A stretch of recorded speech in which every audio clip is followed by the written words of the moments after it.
So, question I want to ask you tonight is, why do we lie? Why do we lie? And I want you just to be thinking about that as we talk tonight. Week 1, we talked about what if we left comfort and cynicism that inhabit or inhibitions that rule us. The cynicism or the comforts, and for that reason we won't step out into uncomfortable things. And those inhibitions, we used to do things, we don't do them anymore. We used to dance, we used to laugh, whatever. And cynicism has had trapped us, and we left her. And then I asked, what if we lived a whisper-led life and we followed the voice of God? His whispers. What if we took the time to listen and we took the 5 filters to put it through to see if it really is a God whisper? And what if we had the power or the faith to believe and follow that whisper? And then week 3, we talked about what if we trusted God with our future? Sometimes when we're going along, we've been following this whisper, we start thinking we're crazy. But what if we trust God with our future? Meaning, if God has a promise, a whisper, a promise, then he's got a plan. And what if we would follow through and not try to take it into our own hands? And what he did is God wasn't showing up. So he's like, well, then I'll do it myself. And he slept with Hagar, had Ishmael, birthed an Ishmael. And an Ishmael is trying to get to God's dream your way. 13 years of silence, God speaks again. This is where we came up with last week. And it's time for Abraham to give his part of the covenant. God did his part of the covenant, passing as a flame through the sacrifice. And 13 years later now, Abraham would have to do his part of the covenant. And we survived the banana, didn't we? We survived the banana. It got awkward, but we faced it anyway. And his part of the covenant, here's the thing, nothing worth anything is free. It cost him something. It would be painful. It would cost him something. He would have to cut off a piece of his own flesh. This was talking about circumcision from his own body. And ironically, it would be from the same part of the body that he used to create an Ishmael, trying to get to God's plan his way. Symbolically, this part of his body, covered in shame, covered in sin, wrapped in flesh, would be now uncovered, stripped from the flesh and purified from the shame. And the vessel that was once used for evil would now be used for good to create an Isaac. And I just think that is just crazy. And that this would be the sign of the covenant.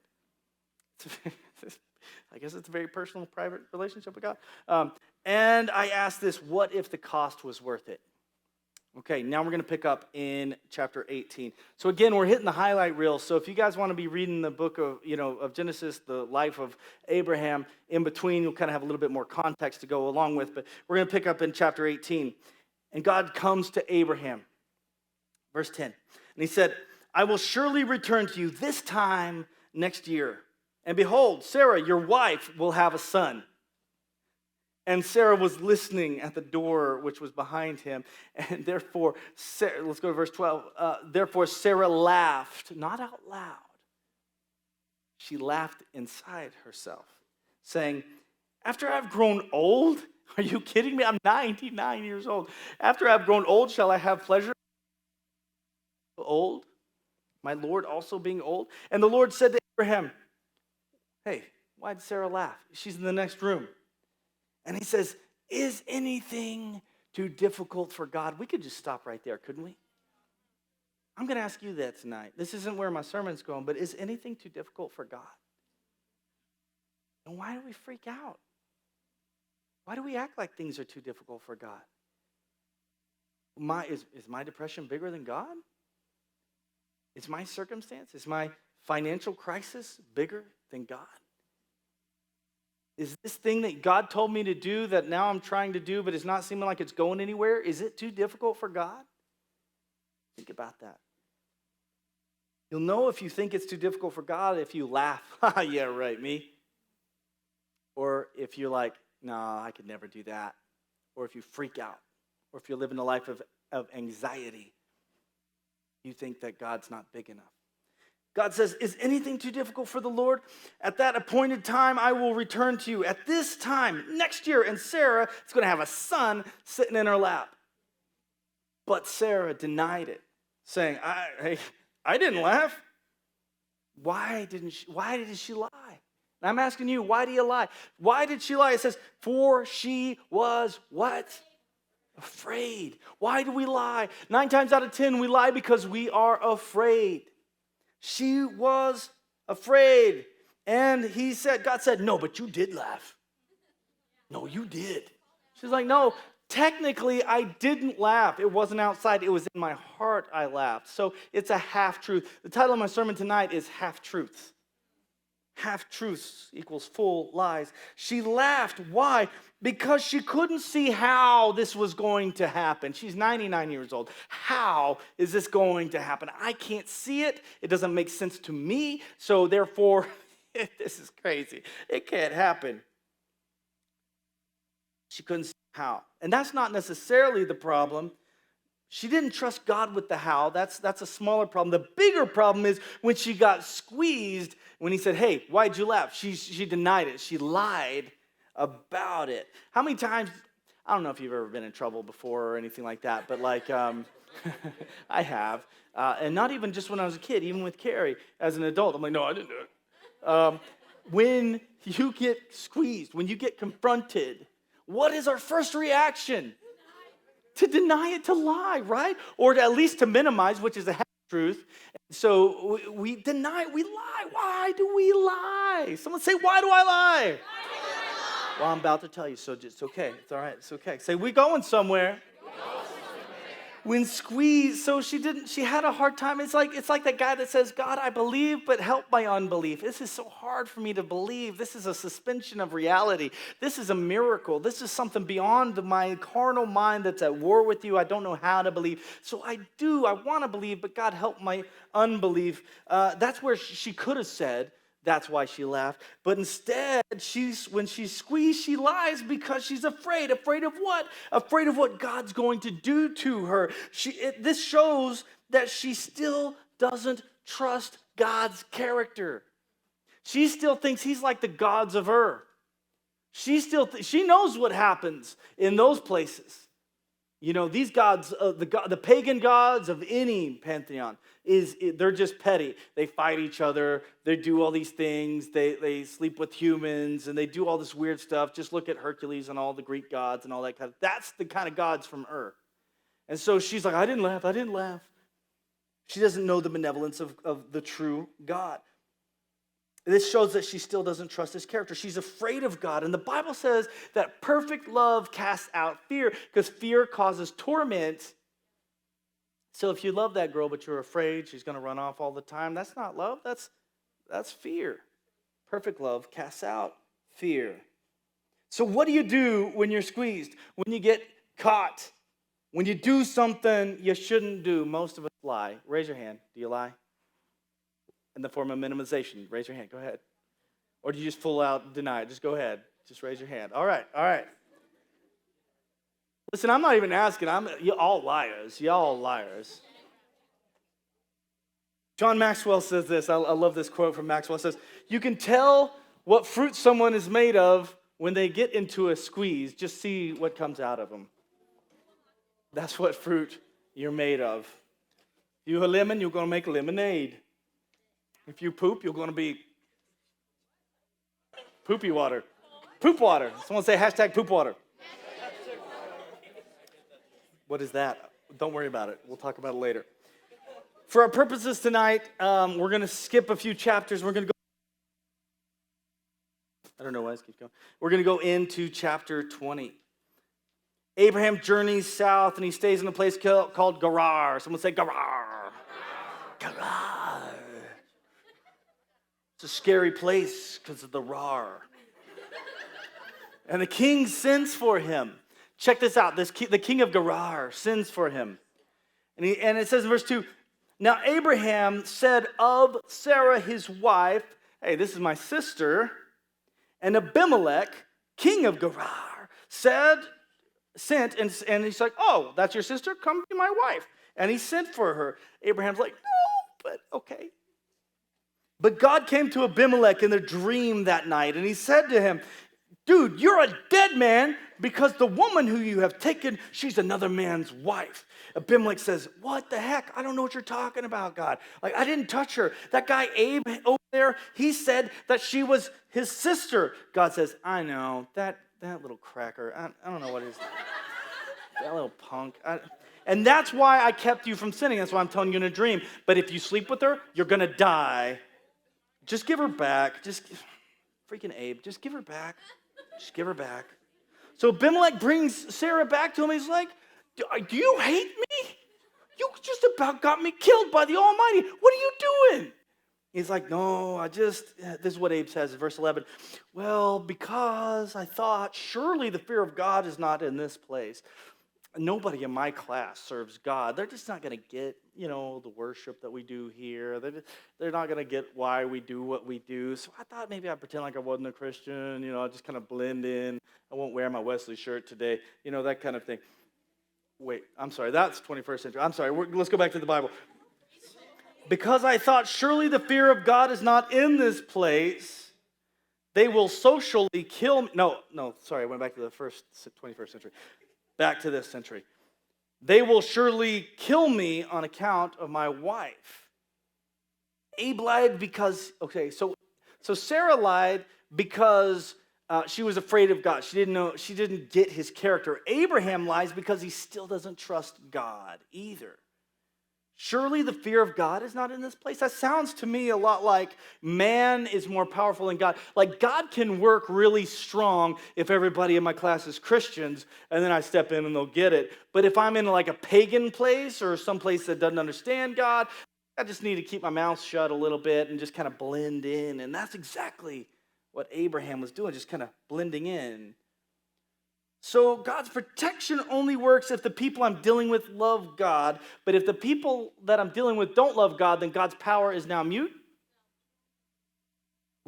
Abe would say, no, I didn't mean that. But Abraham, you did. Because by your actions, that's what you're doing. You don't understand it, but that's what you're doing with your actions. God can't protect me if the people around me aren't Christians. I can't tell the truth about God in class because they won't get it, so I'll just blend in, which is a lie because that's not who you are. I worship you, Jesus, and walk to class. I've been there a few times. A lie, a half truth. Amen. Why would he do this?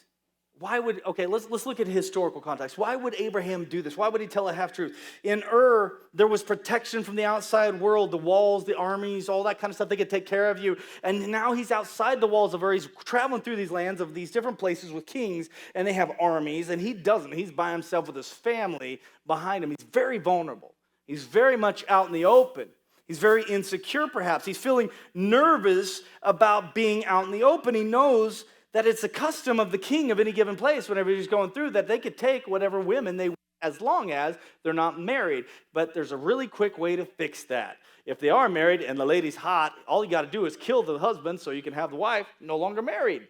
I can still have what I want. This is a custom of the kings of this land in this area in the ancient days of antiquity. But Abraham is really like all of us, isn't he? We try to trust God with everything, like I said a minute ago, and we start out really good, but then we start to reason, and we can't really quite figure out how God's going to come up with it, or we give into fear, and we're like, oh, that guy's really big over there. That's really big. I can't. Whoa, that's $20,000. I can't trust God for that. Oh, you want me to give my life to the mission field? Oh, I can't do that. That's too big for God. Maybe I need to go and do something else for a while instead of doing what God's called me to do, right? We give into fear. We believe God, but our carnal mind that is at war with God, as it says in Romans 8, will not let us submit to God's whisper. And that's when we birth Ishmaels, and that's when we lie. Because when we're confronted, we're like, check. Our first response is to lie. What's interesting is this isn't the first time this happens. Let's rewind, flash back to chapter 12. Okay, so we're in chapter 20 right now. We're going back to chapter 12. Check this out. This is right after he leaves Ur. Verse 11. It came about when he came near to Egypt. Now, this is a powerhouse of their day, one of the great empires of their day. He said to Sarai, his wife, see now, I know that you're a beautiful woman. You are a hot chick, lady. And she's like, oh, thank you so much.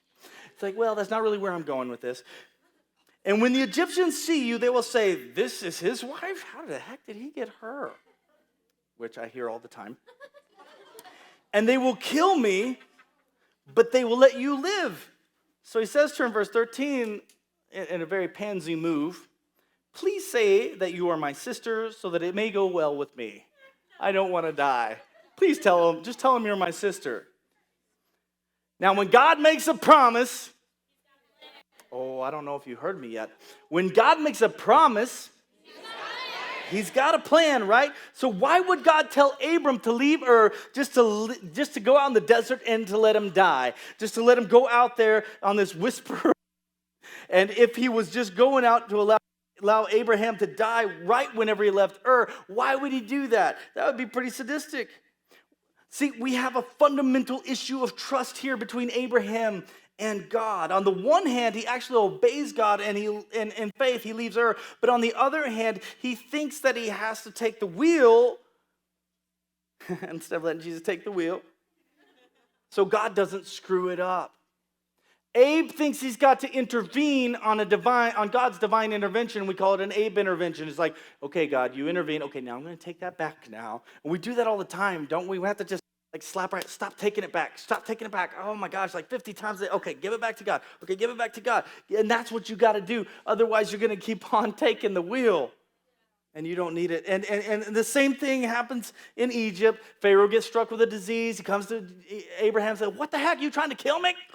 I mean, and just like a bad Britney Spears song, oops, he does it again. And why do we lie when we get in a pinch?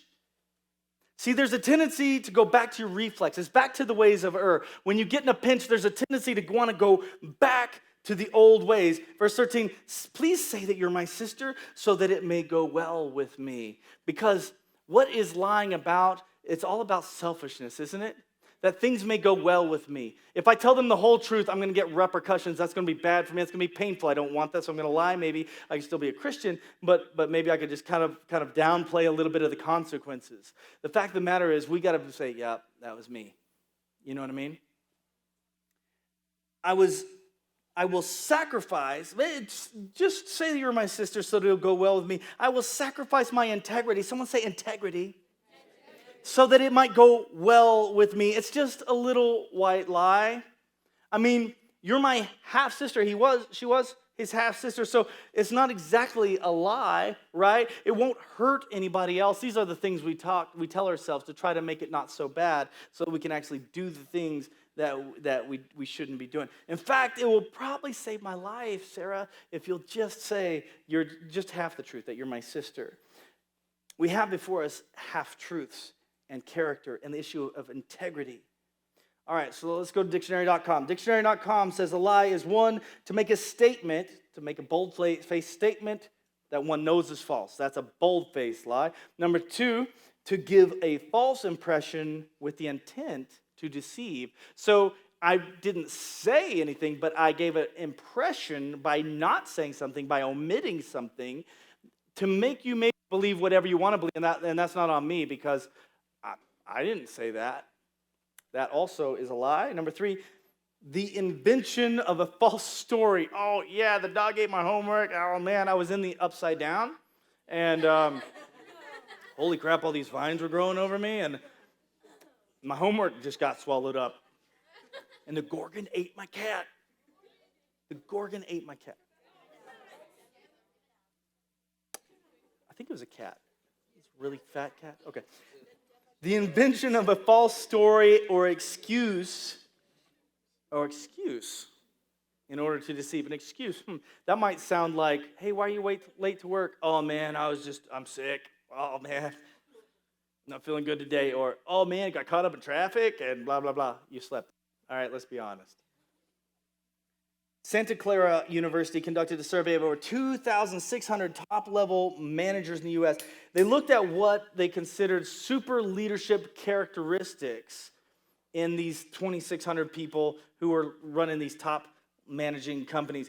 And the number one character they ranked ahead of competency and intelligence was honesty. Number one, the number one thing they're looking for. So guess what? You don't have to be smart. You don't have to know crap.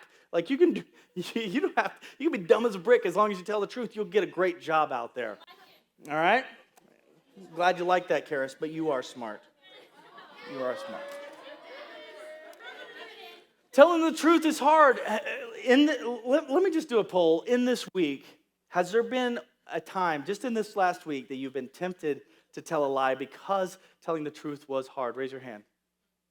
Come on. All right, everybody look around. Look around. Raise it high, raise it high, raise it high, raise it high, raise it high. Just this week, a majority of the crowd, just this week, had a hard time telling the full truth because telling the truth is hard. It's scary. And why is it scary? Because why? Because you let people down. If you tell the full truth, you might let somebody down. Why else is it scary? Say what? You might lose your car. I don't know what that's about. Oh, you got too many tickets, so you got to lie? I really got to go to the bathroom. The cops have heard all the stories. What else? Why do we lie? You don't want people's perceptions of you to change, so you lie. Even a false impression of who you are, putting on a mask, being somebody you're not, is a lie, right? Or even a half-truth is a lie. Telling the truth is hard. It could cost Abe his life. I mean, think about it. If this king wanted to, unless he really trusts that God would protect him, because when God has a promise, he has a plan, then if he really trusts God, then he wouldn't be worried about any king of man and what any man could do to him. He's got a fear of man. So telling the truth is hard. Andy Stanley said this, character is the will to do what's right even when it's hard. And he continues on to say, and I really want you to clue in on this, really focus on this. Character involves doing what's right because it's the right thing to do, regardless of the cost. Regardless of the cost. Remember that. Someone say, regardless of the cost. And it's those last few words that divide the men and women of character from those with good but negotiable intentions. Their intentions can be negotiated, and then they don't do what they should do. Doing what's right regardless of the cost. I want you to write that down. Do what's right regardless of the cost. And Colossians 3:9 says, do not lie. Don't lie to one another. Why? Because you've put off the old man with his deeds. Do you remember when we talked about this last week? Cutting off the flesh, putting off the old man, stepping into the new man. Don't put old wine in new wineskins. You put the new wine in new wineskins. We cut away those old ways. Behold, when you confess with your mouth and believe in your heart, behold, all things become new. You put away old things, the old man, the old body of death. Don't lie, and lying is part of that. Revelation says the liars will be in the lake of fire. Zechariah 8:17 says, do not love a false oath. Someone say false oath. For these are things that I hate. God says, I hate a false oath. There are a few things in the Bible that God says he hates, and one of those is lying. Guys, I didn't realize how big of a deal this was until I studied. I was like, okay, lying? All right, cool. And the more I just thought, oh my gosh, this is everywhere. This is in all of us. This is deep. Because to be fully out there is hard. It's a thing of integrity, a false oath. What is a false oath? Let's go look in Ecclesiastes. Just write this down. Ecclesiastes 5:3-6. This is huge. This is huge for you guys, in this age group especially, but even into your adulthood. If you don't learn this now, you're going to, I just hope you take this because this is important, okay? If you don't learn this now, it's going to screw up your life. But if you will take this on, you will become a person of integrity, a person of character that people can trust. Okay, Ecclesiastes 5 is one of my favorite passages. It says this, for a dream comes through much activity, don't worry about that, and a fool's voice is known by his many words. You can tell who a fool is because there are many words. Another, in Proverbs it says, even a fool is accounted as wise when he shuts his mouth. Verse 4, that's not even what we're talking about. When you make a vow to God, do not delay to pay it. Remember, delayed obedience is disobedience. When you make a vow to God, do not delay to pay it, for he has no pleasure in fools. If you delay to pay it, God's calling you a fool. Not Mikey, God. God's calling you a fool, so don't do it. Pay what you have vowed. God, I'm going to give my car to missions. Oh, crap, you better watch out, son, because now you got to do it. God, I'll give you everything. Oh, you better. Pay what you have vowed. Better not to vow than to vow and not pay. Do not let your mouth cause your flesh to sin. He's saying basically your mouth, by vowing something that you're not going to do, yeah, I'll be there, Mikey. I'll be there. Sure, yeah, I'll be there. Vowing to be there, just your word. It's not even, you don't have to get a ring on your finger to make a vow. Just saying you're going to do something is a vow. Do not let your mouth cause your flesh to sin, nor say before the messenger of God, the pastor, that it was an error. Oh, yeah, I was drunk when I said that. Or, oh, yeah, I was young then. I told God I'd give him everything, but I was young back then. Why should God be angry at your excuse and destroy the work of your hands? So it is better to vow or to not vow than to vow and not pay. Guys, we got to be a people of our word. Amen? Man, when we tell God we're going to give him something, we better freaking do it. Amen? He has no pleasure in fools. And you know your character is known by it. It's like, yeah, Mikey said he would do that, but he never ends up doing it. You know what I'm saying? Your character precedes you. But Mikey, it's just words. Well, let's look at this. Matthew 15:18. But those things which proceed out of the mouth, where do they come from? They come from the heart, and they defile a man. What Jesus is saying is the words of our mouth are the thermometers of our heart. If you want to know what's going on inside of our heart, if you want to check the temperature of what's in our heart, just take a minute to listen to what's coming out your mouth. That will tell you what's going on in your heart. And in fact, James says, no man can tame the tongue. It's a rudder on the ship, but it takes the ship all over the place. It's a fire that is set on fire by hell. Little spark burns the whole forest down, and that little spark is set on fire by hell. It says no man can tame the tongue. You can't by outward thing. You can't get staples and just staple your mouth and be like, fine. You can't even be like monks and just be vows of silence so I don't sin with my mouth. That's not going to change it, because if you would open your mouth, the same thing would come out. The only way to tame your tongue is to tame your heart. The only way to tame your heart is to let God transform you from the inside out. So if you want to stop cussing, then you're going to have to let God change your heart. If you want to quit being negative all the time, being the negative Nancy all the time with your mouth, and you've noticed that everything that comes out of your mouth is negative, or everything that comes out of your mouth is anxious, or everything that comes out of your mouth is angry and lashing and wrath, then you got to let God change your heart, because that's the only way to tame your mouth. You can't wear a little bracelet and keep snapping yourself to try to stop it. That's it from the outside in. The only way to transform yourself is from the inside out. I will. The words of our mouth are the thermometers of our heart. So don't blame your mouth. Don't be slapping your mouth. Don't washing your mouth out with soap ain't going to help you. That's not what's going to change you. What's going to change is when you change from the inside out. Matthew 12:34 says, out of the abundance, out of the fulfillment, out of the fullness, whatever is filling up your heart, out of the abundance of the heart, your mouth speaks. You can't keep it in. You'll try. I'm just not going to say anything at all. Blah. I'll wait till they're gone, and then I'll talk about them. Out of the abundance of the heart, the mouth speaks. So what we're talking about, lying, the things that come out of our mouth, is a heart issue. It's not a mouth issue. It's an issue of the heart. It's not an external thing. It's an issue of an integrity. Let's go to what John Maxwell says. This is one of my favorite quotes. He says, we struggle daily with situations that demand decisions between two things. What we want to do and what we ought to do. Who all has had a struggle this week between what they wanted to do and what they ought to do? Raise your hand. Almost everybody in the freaking audience says you have a struggle between what you ought to do and what you want to do. Here's going to be your key. Here's how you're going to fix this. Integrity, someone say integrity, establishes the ground rules for resolving those tensions. Integrity establishes the ground rules for resolving those tensions. It determines who we are and how we will respond. Someone say before the conflict even appears. I always tell guys, it's too late to decide not to get in the backseat of the car with that girl when she's in the front seat. You got to decide before you even start dating, before you even go on that date, before you even start dating, before you know, when you're vow with God, whether you're like doing I'm going to be single for a little while so that I can get my crap right, and then I'm going to start dating her, but I've already made in my mind what I'm not going to be doing. Can't make that decision when she's in the front seat because the temperature's already rise. And see, here's the thing. It determines who we are and how we respond before the conflict appears. Integrity welds. Think about a welder and how powerful that is. Welds what we say, what we think, and what we do into a whole person so that permission is never granted for one of those to be out of sync with the others. In ancient China, check this out.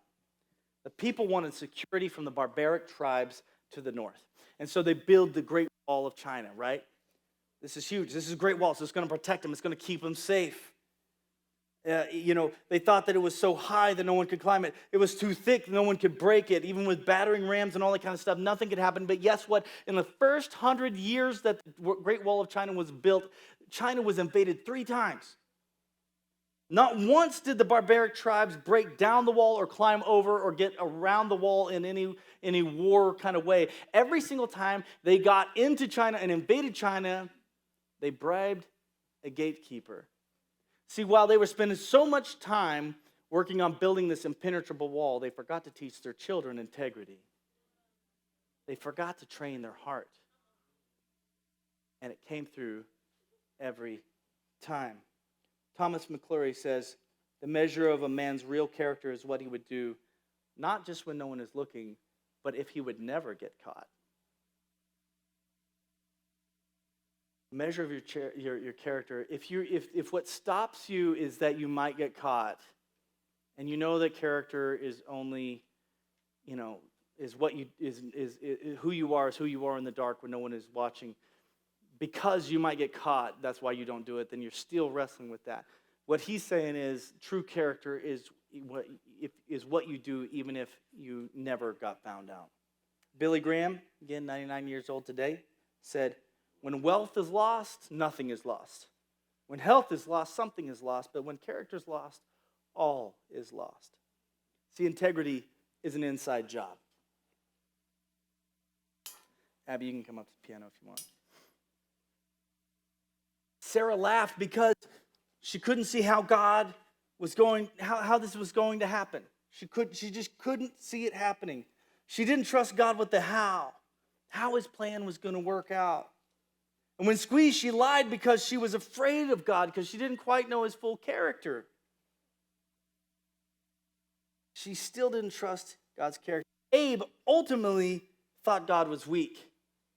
Oh, he would never say that, but his actions showed that he thought God was weak. And when put to a situation or in a situation of pressure, he stepped to the edge and tried to get away with a half-truth. Where she bold-faced lied, he just kind of said, well, she's my sister. And that was true because she was half the sister, the daughter of his father, but not his mother. And so that was okay back then.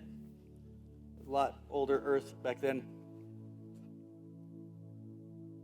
And because he didn't trust God's power, and because he cared more about the influencers and what they thought about him than what God thought about him, he became a man-pleaser to fit in and to not die. He didn't trust that God was strong enough that when he had a promise, he had a plan, and he would be able to protect that plan to the end. So my question for you tonight is, what do you do when you're squeezed? What comes out? See, guys, this is good. This is good because even if it's bad, it's like, okay, now we can deal with it, right? Now we can deal with it. From glory to glory, we're transformed into the image of Christ. God needs to do some transforming in our hearts because there's still inside of me, the preacher at 35 years old, that still wants to lie sometimes, to minimize, to deflect, to tell a half-truth, or to maybe just leave an impression so that others don't, these kind of things happen all the time. It's a daily thing. You could do great for a long time, and all of a sudden do that. It's like, whoa, where did that come from? See, here's the thing. The only way that we can have our heart transformed is to look at what's going on outside of our mouth. The only way that we can figure out why we're lying is if we look inside and say, what's going on in my heart that makes me lie? Why do I lie? So tonight, just close your eyes wherever you're at. Since we all lie, I'm not even going to have an altar call for that. Instead, we're going to look at the words of our mouth tonight. Instead of asking if we lie, we're just going to go and assume we do. And I want us to evaluate the words of our mouth. Now, if you have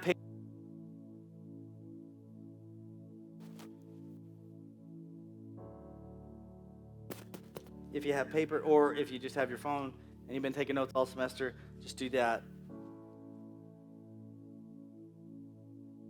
If the words that we speak are the thermometers of our hearts, then what have we taken time to see what our heart has been saying? Let's look at why.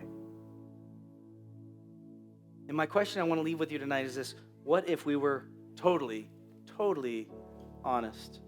I'm not talking about mean, because the Bible says to season your speech with salt and be nice. Walk circumspectly, redeeming the times, because the days are evil. Be nice, but totally honest. What about candor? And though you cannot go back and make a brand new start, my friend, anyone can start from now and make a brand new end.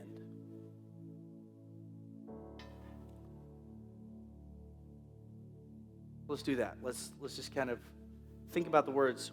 What have you been talking about with your friends? What did you talk to your mom about this week? Called your parents? What did you talk to them about?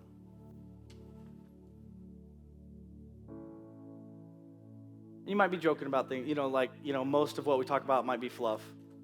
But the serious things, when we get into that serious conversation, what are we talking about?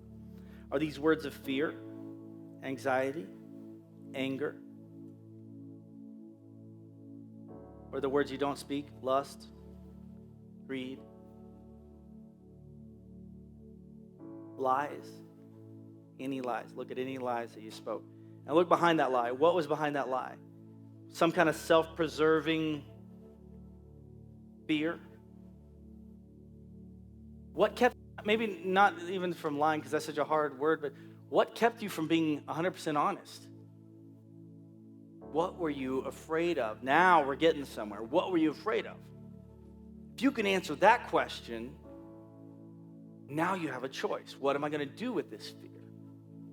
Am I going to give it to God? Or am I going to keep holding on to it?